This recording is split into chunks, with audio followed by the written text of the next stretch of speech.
We are live. So good evening, friends, and welcome to this 27th episode of All India Postgraduate Teaching Program, which is an initiative from new team of ARC AIOS. Today is the 27th episode, and in today's episode, we have a didactic lecture on infectious agents in genesis of ophthalmic tumors, which has been asked as a long question in DNB finals. Today's didactic lecture, therefore, would be presented by Dr. Kalpita Das, who is a consultant vitreoretinal surgeon and an ocular oncology services at Shankar Nethralaya, Kolkata. My special thanks goes to Dr. R. Rajesh, who is a consultant VR and ocular oncology, consultant vitreoretinal surgeon and a consultant at Ocular Oncology Services, Shankara Eye Hospital, Bangalore. Dr. Parag Shah, who is a medical consultant, retina and vitreous services at Arvind Eye Hospital, Coimbatore. And of course, the Don, Dr. Santosh Honavar, who is a director of ophthalmic plastic surgery and ocular oncology Center for Sight at Hyderabad. I'm really thankful to all this discussion for finding time for my young students. Without much ado, I would request Dr. Kalpita Das to now share her screen and let's move on with the presentation. And I also welcome Dr. Deepak Mishra, who is member ARC of Center, who is also a professor at prestigious Banaras Hindu University, Banaras, Varanasi. One question, Prashant. You're on the 27th episode. Why are you still calling it new ARC team? The previous team didn't have it. Yeah, Kalpita, please. Yeah. Thank you, sir. Thank you, Dr. Prashant Bhavankule, sir, and AIOS team for giving me this opportunity. So today I'll be talking about, is my screen visible? Yes. Yes. Yeah. So today I'll be going to talk about the infectious agents which have been implicated in the genesis of various ophthalmic tumors. So coming to the basics, as we all know that the malignancy is a multifactorial disease, and mostly the genetic factors and environmental insults play the major role in the tumorigenesis. So the question arises now whether infections can cause cancer or not. So infection as a causative agent has been known in animals since 20th century, and after that, even for humans, various virus, bacteria, and parasites have been recognized as a risk factor for various types of human cancers. Why this is important? Because this relationship helps us to understand the evolution of the disease process, and based on that, we can be there can be a various interventions which can help in development of various novel therapeutic approaches for about this cancer. So infection have been linked to about 18% of cancers in overall for humans. Obviously, the prevalence is higher in developing countries because certain type of infections are more common in developing countries. And the most frequent cancers which has been found to be associated, most frequent organisms which has been found to be associated with cancers are human papillomavirus to be associated with cervical carcinoma, Helicobacter pylori associated with gastric carcinoma, and hepatitis B and C virus for hepatocellular carcinoma. So if I talk about a little bit about the pathogenesis, how these organisms cause malignancy. So we need to know about the properties of malignant cells and their relationship with a pathogen. So a pathogen which can cause neoplasia, so they require the to be incorporated in the host cell, and this host cell needs they need the host cell survival as well as cellular proliferation, as well as the ability to evade the host immune system. So this is the outer circle. So with or if when the organism invades this host cell, they all start altering. They can remain dormant for inside the host cell for a long period of time, and when they suddenly start replicate, they start altering the normal cell cycle process. Actually, the normal cell cycle process is very tightly regulated, but these organisms, they change these essential pathways of cell physiology, and they change certain mechanisms of the cell cycles. So this leads to the various other mechanisms which called as hallmark of cancer. So these are 6 most important hallmarks of cancer. That is, these pathogens can evade the apoptosis system. They can become the self-sufficient in growth signals. They become insensitive to anti-growth signals. They have the property of tissue invasion and metastasis. They have the ability for a limitless replicative potential, and they might be having the ability of sustained angiogenesis. Those six hallmarks of cancer, when the evading host cell gains these properties, then a cell converts to a malignant cell, leads to tumorigenesis. So how these infectious agents cause cancer? So there are various mechanisms have been described, but to concise, the 3 most important mechanism remains for the pathogenesis of by which the infectious agents can cause cancer. The most important remains a chronic inflammation. So these infective pathogens, they invade the host cell and they create a state of chronic inflammation within the host cell. So example being the hepatitis B or hepatitis C virus, which continuously replicates within the liver hepatocellular within the liver cell, and they create a state of chronic inflammation. And this particular state of chronic inflammation leads to production of various inflammatory cytokines. They increase the cell cycling process and proliferation. They cause damage at the level of DNA, protein, or cellular membranes. They can cause a various genetic expression changes. So that is one mechanism. The second mechanism is the oncogenesis by virus-induced transformation. So virus gets integrated into the host genome, and when they get integrated, they lead to introduction of an active oncogene. They can inhibit the tumor suppressor gene, and they can stimulate and limit of mitotic processes. The third important mechanism remains the immunosuppression. So when the immune system is compromised by again, in any pathogen that causes a chronic inflammation, the immune system can get compromised, and this compromised immune system breaks down the immune prevalence of a competent cell process. So they again, by the process of chronic inflammation and viral processes at the same time, can cause infection. So all these mechanisms are linked to each other. So various infectious agents which has been implicated for carcinogenesis for humans overall all over the body, at the most common being the hepatitis B and C virus for hepatocellular carcinoma, Epstein-Barr virus for Burkitt's lymphoma, nasopharyngeal carcinoma, and Hodgkin's lymphoma, human papilloma virus for cervical CA, HIV for Kaposi sarcoma, non-Hodgkin lymphoma, and H. pylori for gastric carcinoma. So World Health Organization has been declared infection as one of the biggest and preventable causes of cancer worldwide. So the extent is such that this cancer organ is causing infections such as HPV or hepatitis virus has been implicated for about 30% of cancer in low and lower median income countries. So before moving on to the actual topic, I want everybody to get familiar with certain terminologies. So what is an oncogenic virus? So oncogenic virus is a virus which aids in cell transformation, which leads to uncontrolled cell growth, leading to malignancy. So what are the characteristics of oncogenic virus? So this oncogenic virus, they don't obey Koch's postulate. I will talk about Koch's postulate after this. And this virus, when they cause infection within the cell, they may cause little or no symptoms after the infection. They can be DNA or RNA virus. So Koch's postulate is the criteria when a pathogen is called an infective pathogen. So this, as per this criteria, yeah. So the Koch's postulate says an infective organism, to be called as an infective organism, is that organism must be regularly associated with the disease and the characteristic lesions. The organism must be isolated from the diseased host and grown in culture. The disease must be reproduced when a pure culture of the organism is introduced into a healthy and susceptible host, and the same organism must be re-isolated from the experimentally infected host.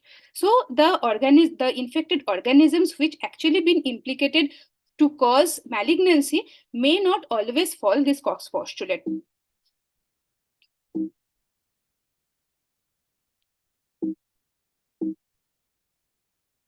Yeah.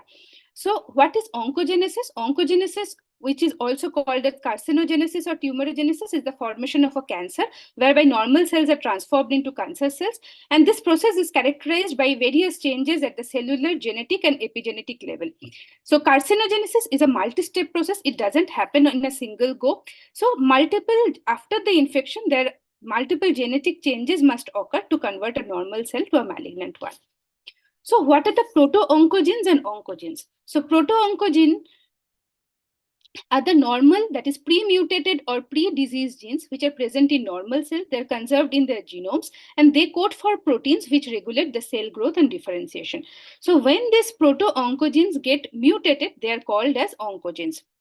So proto-oncogene, when they get mutated, they have a gain function. That is proto-oncogene that stimulates the cell growth and division gets mutated to oncogene, which gains the ability for uncontrolled growth, uncontrolled or excessive cell growth. That leads to malignancy. So the next important gene is tumor suppressor gene. Tumor suppressor gene is a checkpoint or a protective gene. This slows down the cell division, they repair the DNA mistake, and communicate apoptosis if necessary. So when this tumor suppressor gene is also gets inactivated, they can also cause cancer. So the most important tumor suppressor pathway remains the P53 and RB1. So tumor suppressor gene, when they mutate it, they become the inactivated tumor suppressor gene. So there is a loss of function. So tumor suppressor gene slows down cell division. They repair is the DNA repair machinery. So when they get inactivated, they promote the cancer. So P53 is called the guardian of the genome. So when a DNA gets damaged by various other mechanisms, P53 actually causes the DNA repair and apoptosis. So when the P53 is mutated, so they are no longer able to produce the no DNA repair, no apoptosis, and no cell cycle arrest. So P53 mutation has been implicated in around 50% of human cancers. So a proto-oncogene is normal function is to code for positive cell cycle.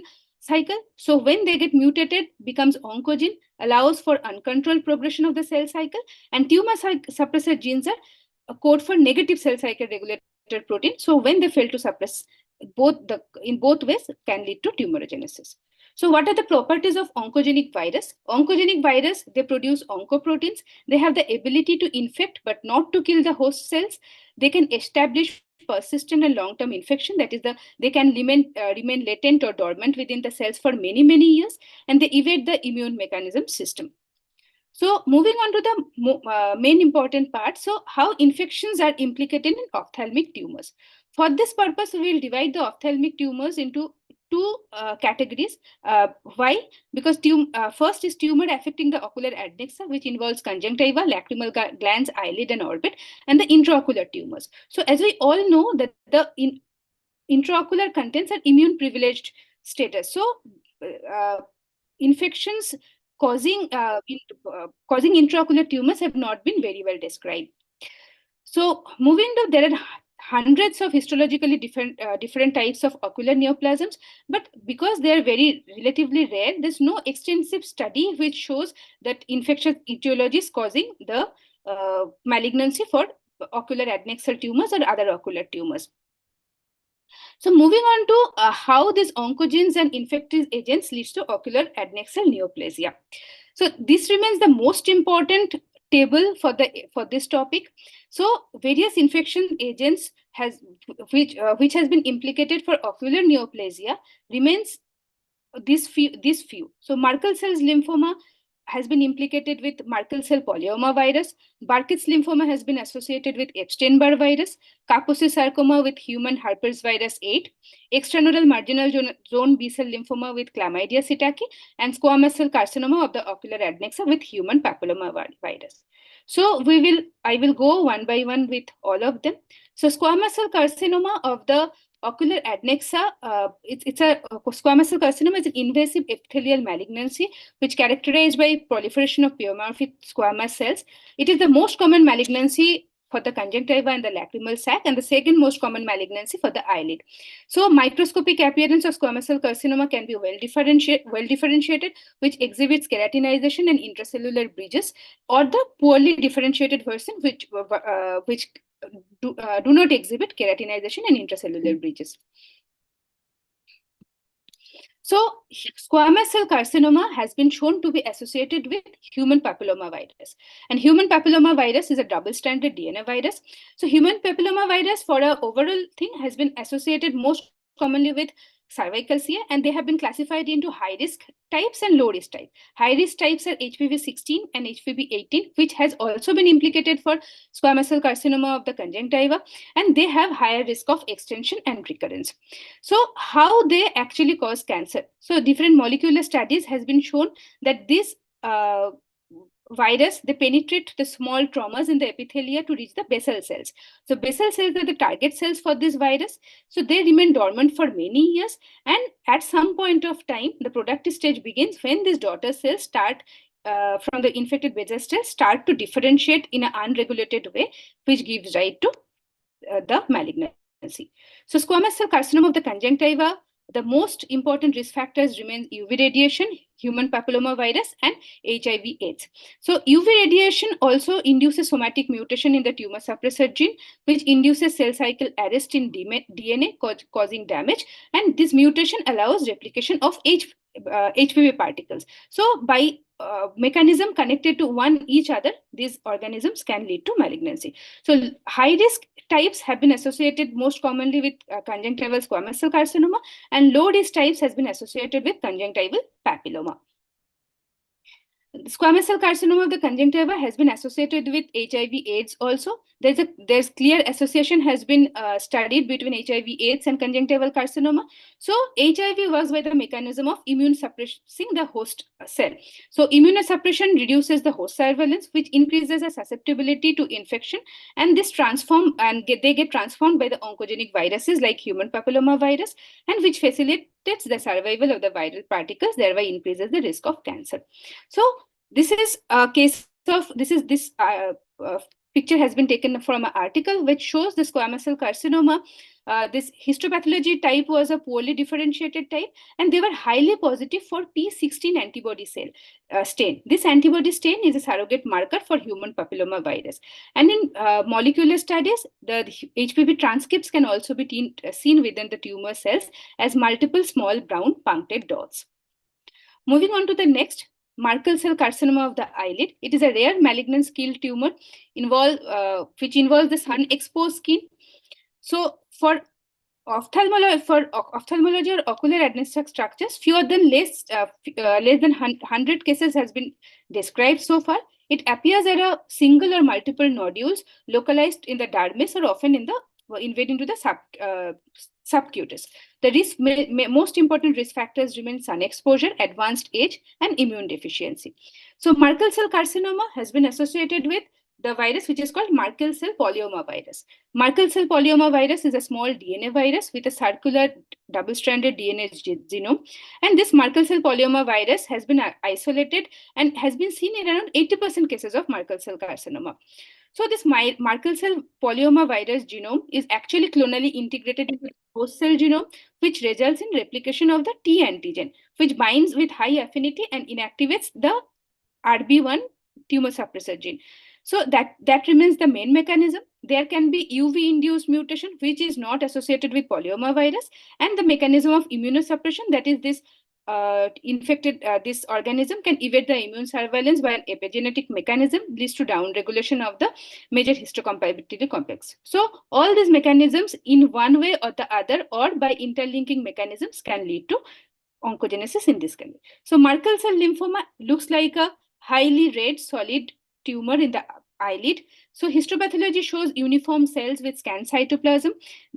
They are actually very strongly positive with cytokeratin, various markers, and non-specific anoles. And the tumor cells can be positive for Merkel cell polyoma virus if we do the molecular testing. So there another mechanism, as we already discussed previously, that chronic antigenic stimulation. So chronic antigenic stimulation can also lead to various neoplastic conditions, the example being extranodal marginal zone B-cell lymphoma. So this is the most common subtype of primary ocular adnexal lymphoma, which can involve orbit, conjunctiva, or lacrimal gland. So the arrangement of the cells are like that. So monocytoid or centrocytoid tumor cells, which are surrounded by plasma cell differentiation in the periphery. So this is called a mild lymphoma. So chronic antigenic stimulation by endogenous and exogenous antigens has been implicated as the most important causative mechanism for this type of lymphoma. So endogenous antigens can be in the form of various autoimmune antigens like in Sjogren's syndrome or Hashimoto's thyroiditis, or exogenous antigens can be chlamydia or hepatitis C or Helicobacter pylori.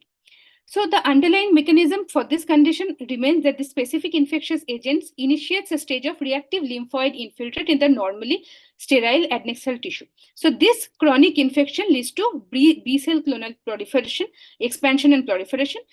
Along with that, genetic alterations and microenvironment can help in sustained growth independent of the infectious agents as well. So this conjunctival EMZL can be associated with H. pylori. So H. pylori is a spiral-shaped gram-negative bacteria. They cause asymptomatic infection in 70 to 90% of the population.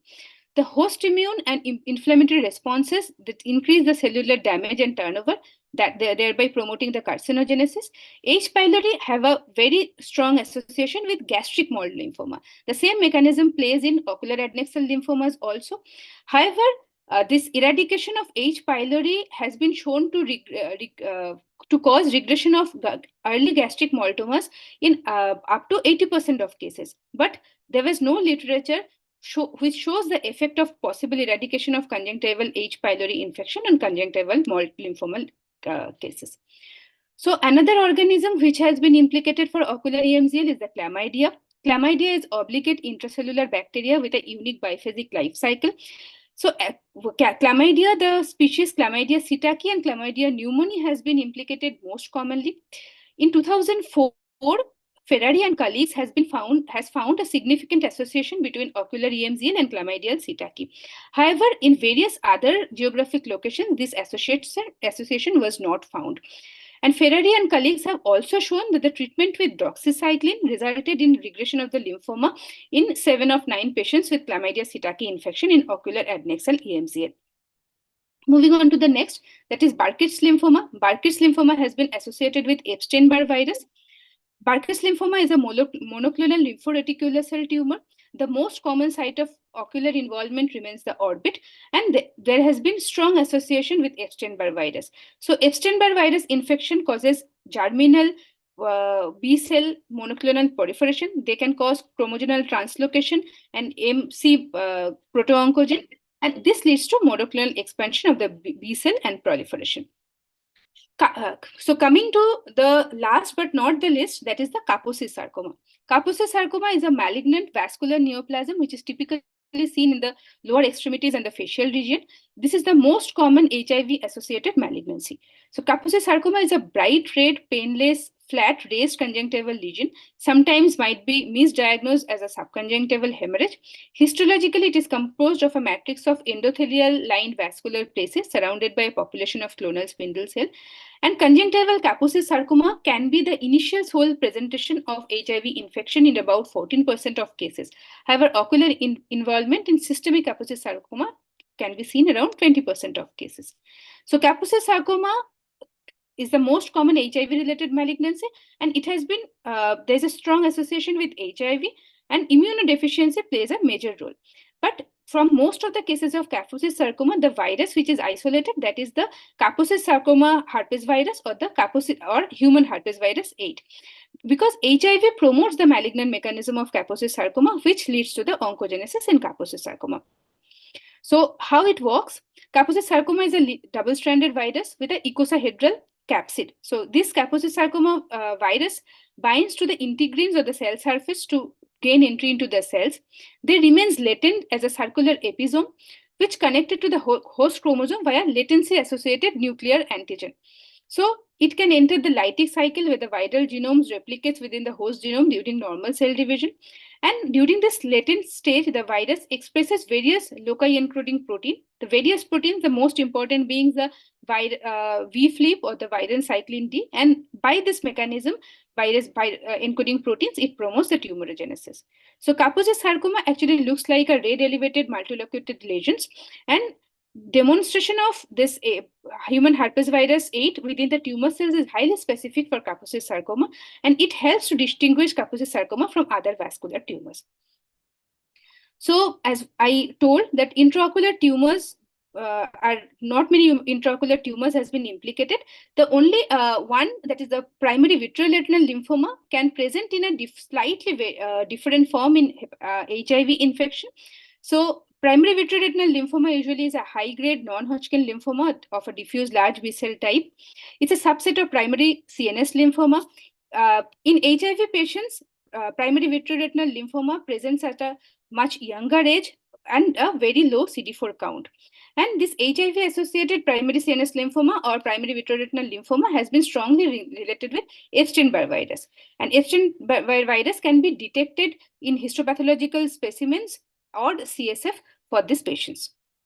So underlying mechanism again remains almost the same. So they produce latent membrane protein, leads to upregulation of various anti-apoptotic proteins, suppresses the tumor suppressant gene, and there's a loss of EBV specific T cell function, which cause unregulated cell proliferation and monocular and malignant transformation.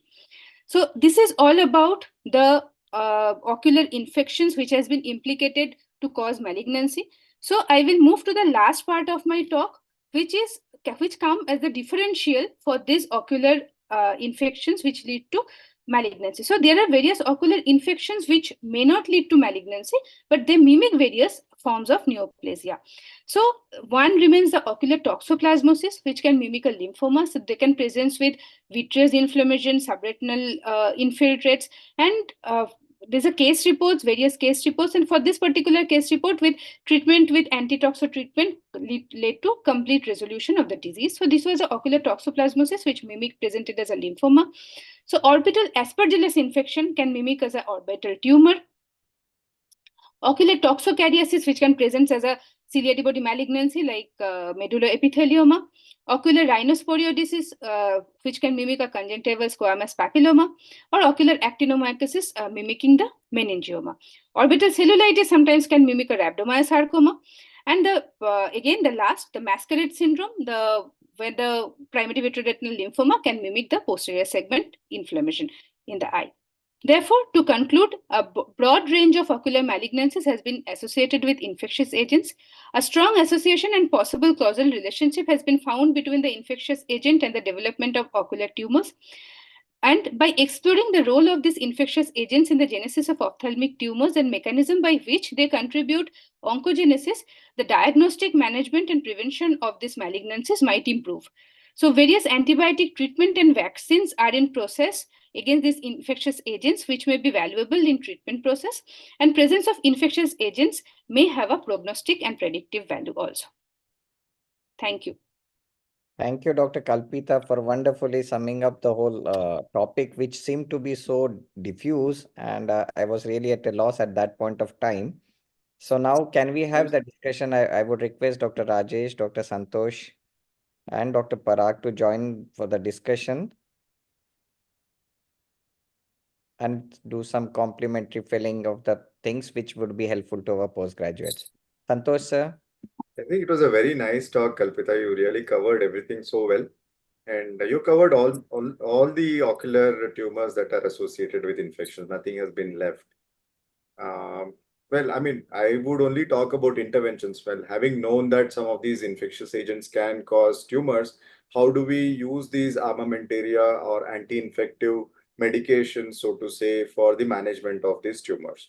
So if we start with Kaposi's sarcoma, which can occur in the eyelid and also on the conjunctiva, then obviously, if the patient is not already on highly antiretroviral therapy, we can initiate that, and that will actually help regress Kaposi's sarcoma completely. So earlier we would do biopsy, then do chemotherapy, radiation, and the patient is already immunocompromised, putting them on to toxic chemotherapy would actually affect their prognosis. Now, all we need to do is highly active antiretroviral therapy. And if they're already on it, and despite that, if they have developed Kaposi sarcoma, then it is mandatory that you look at optimizing antiretroviral therapy and then, if required, give low dose radiation. That is the intervention for Kaposi sarcoma. And going on to conjunctiva, if we have papilloma, then we can either do local immunomodulation or systemic immunomodulation. Local immunomodulation would be with interferon alpha 2b drops or injections, both of which will work in modulating local immunity to the extent that if it is caused by papilloma virus infection, it can get resolved partially or completely. We have seen complete resolution of papilloma with interferon. Second is systemic immunomodulation. There are two drugs that are used for systemic immunomodulation in oral form. One is cimetidine, which is H2 receptor antagonist, but it has an immunomodulation property. And the second is anti-helminthic drug called levomizole, both of which have immunomodulatory property. And for that reason, they are used for conjunctival papilloma, and they have shown good results. And the next thing that can be used is injection interferon systemically in a patient who is immunocompromised, or the patient is on post-organ transplantation immunosuppression, where if they develop extensive papilloma, you can use injection interferon systemically to immunomodulate them. For OSS, of course, topical interferon is used, and also local injection of interferon is also used. And for both of these, something that is new, which I learned in the recent International Society of Ocular Oncology Symposium, was that in the US, they are actively using HPV vaccines. And one of these vaccines is available in India. In fact, the best form of vaccine is made by Serum Institute of India, which is called Servavac, which is quadrivalent. It will have efficacy on all strains of human papilloma virus which are oncogenic. So it is an anti-oncogenic virus that has been marketed in India, just 300 rupees, easily available. So that can be added to your armamentarium.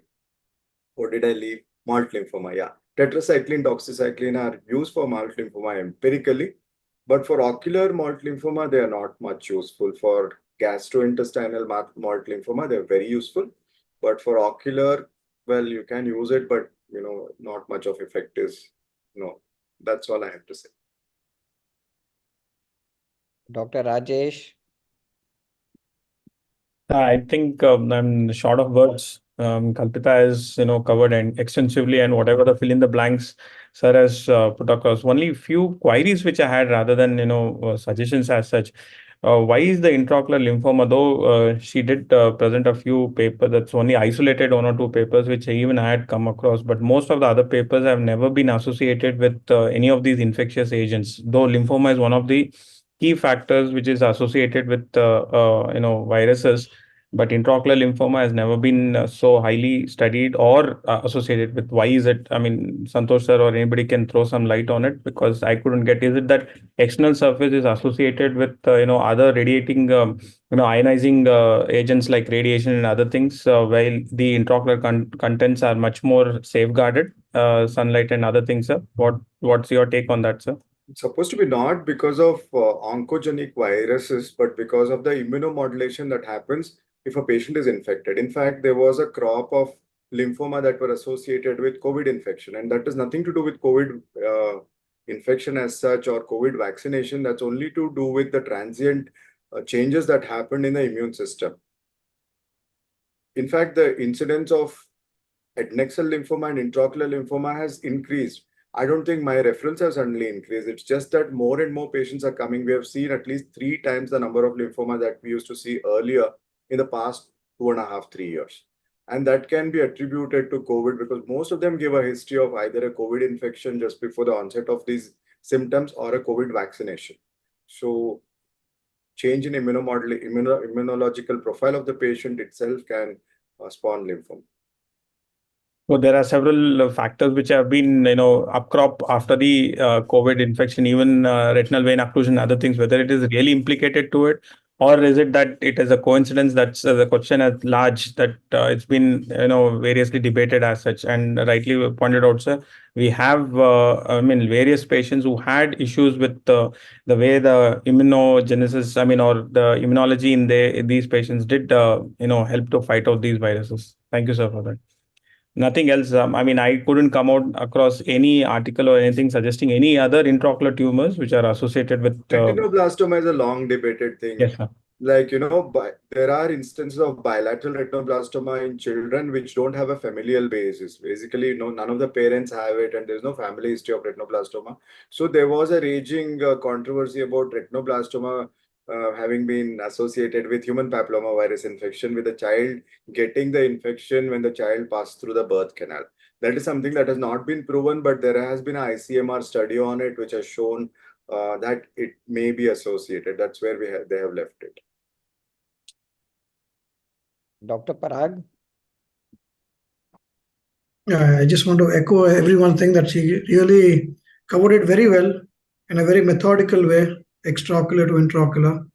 And my experience is limited only to intraocular. And like everyone said, there's not much basis or much literature on that. But like what Santosh sir had said, that earlier HPV virus was supposed to be, like a hypothesis for retinoblastoma, because we see in India, in developing countries, for the poor patient getting it, Right. who live in unhygienic conditions in slums where the HPV infections are high. So there was a hypothesis that during the normal vaginal delivery they get the infection, but then obviously if it's a bilateral retinoblastoma, it can't come through the hits have already happened earlier, the first hit during the conception. So that does not make sense, that how can HPV cause at the time of conception the first hit. So that's about it, I think. Yeah. And regarding the lymphoma, intraocular lymphoma, I think intraocular lymphoma is more of a non-Hodgkin's type, and all these virus implications have all been the Burkitt lymphoma and all that is for the Hodgkin lymphomas. So probably that's why, and the CNS lymphomas, I think ours is a very, very small organ and very limited cases. So I don't think it's really easy to prove that a viral will be there to cause a triggering of this lymphoma, intraocular lymphoma. Thank you very much for your talk. Thank you. The final comments from the Don. Santosh sir? No, I think everything has been covered very well. So I think all the PGs who have attended this class will get a 10 out of 10 for their DNB or the PG exam, I suppose. Yeah, there's a nice Excellent. survey of ophthalmology article also, slightly old, and there's a newer 2021 article by Dr. Heegard group. So that also summarizes exactly what Kalpita said, but then it's always good to read it from a wider perspective so that you can get 11 out of 10. I think viral vectors are also used for treating some cancers. Yeah. And they have been proposed even for retinoblastoma years back. Injected when intraocular injection was a very, very controversial thing that time. There have been some studies where antiviral vectors have been tried to treat cancers. Gene therapy. So that will be 11 out of 10. I think one suggestion, Prashant sir has gone to such an extent to draw out such a question and give it to a capable person to present it. I think he should put out some amount of handouts also for them as a ready reckoner to revise it before the exam, because I don't think so I can enumerate at least about 10% of whatever she has told already. Just to say. All archived on one yeah, ARS. it can be Yeah. archived. That's the advantage. This will be luckily for us, this viewership is quite good, and the students do archive later, even if they don't make it. And I'm sure the way it was such a lucid presentation from Dr. Kalpita, I think it would have impacted at least if 10%, 90%, they will do it by one more having a look at it. But yes, that's a nice suggestion, Dr. Rajesh. We will be definitely looking at it. Is it possible for us to circulate such a notes? We'll look into it. Thank you for that suggestion. Another thing, you said that I was prompt enough to log into it, but my postgraduates came and told me that there is a meet today and you are a part of it. So in fact, your series has become, world popular in that sense. Thanks a lot. Thanks a lot. Deeply penetrated. Yeah. Thank you, Dr. As Rajesh. deep as the viruses. Thank you, sir. Thank you, everyone, for their Yeah, very so I request Dr. Deepak now to just vote of thanks. He's a member ARC from Central Zone. Dr. Deepak. Thank you, sir. Thank you.